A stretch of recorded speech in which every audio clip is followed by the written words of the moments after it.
all the primary school teachers, starting from the junior school to the junior school teachers and the primary school teachers, they are supposed to be paid from the local government allocation. All the local government staffs working the local government, they are supposed to be paid from the local government allocations. All retirees that are retired from the local government, they are supposed to be paid from the local government allocations. All primary school teachers retired in the states, they are supposed to be paid from the local government allocations. All our traditional rulers, their allowance, they are supposed to be paid from the local government allocations.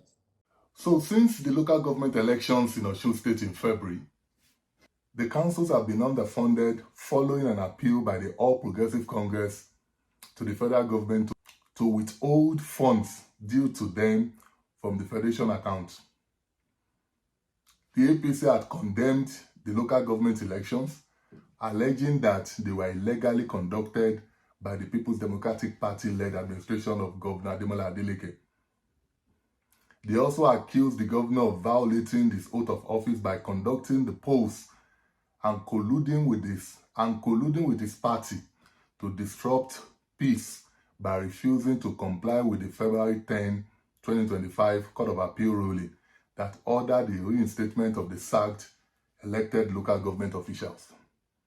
So as we speak, the state government has dragged the federal government to the Supreme Court to seek an order to release the seized funds and restrain it from further withholding the funds. So the big question is, how has our dancing governor been able to keep the local governments up and running in his state without funds?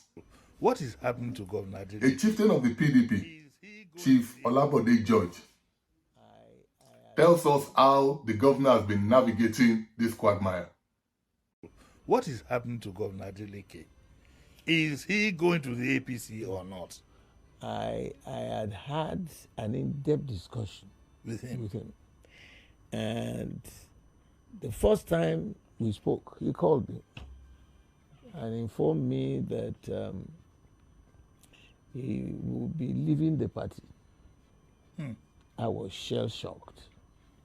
And I said to him, Your Excellency, please think very carefully. And deeply. And deeply too. Because now he hadn't been paid. The state has not been paid their local government allowances from the federation account. And the federal government is owing Osun about 5 point something or 6 point something billion that he had to carry the burden between him, his older brother, and the son of the brother, the musician. Davido. Yeah. So they were being funded because people believed in them. And people believe that, and he said if they believe in him, he has to ensure that they go home with their salaries. So they've been funding it. And I said, from their personal pockets? Yeah. For the last 5-6 months. They haven't received a single drop. Is it on loan or on...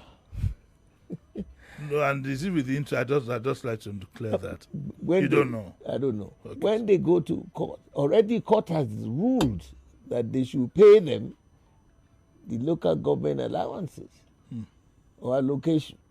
Nobody has done that. And I said, please be careful. I beg you in the name of the God, Almighty God that you serve. Your older brother, you remember how he was manhandled and how he passed on. Cherubawon. And you shouldn't go into any mistake. If you get there with your people and you go for primaries, if they organize any primaries and they just announce somebody else as the... You are gone. Please be careful. And so the last NEC meeting we had, I was sitting and waiting for the meeting to commence. And all of a sudden, I saw Demola. He dancing.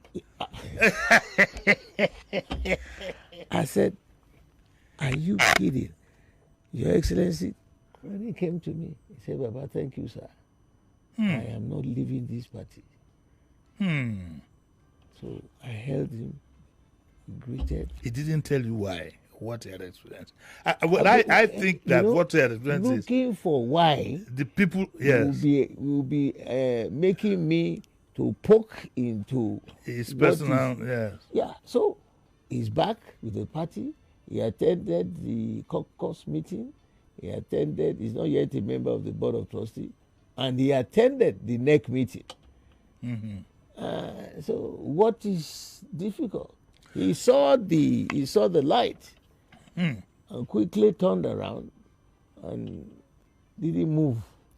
So a couple of things to interrogate there. First and foremost, I don't believe Chief George. So two things I suspect happened here. It's either the governor lies to Chief George or Chief George mischaracterized what the governor told him. What is happening to God? And this is just my personal opinion. I mean, why didn't he or his party, the PDP, sounded the alarm since he was made aware of that shocking revelation?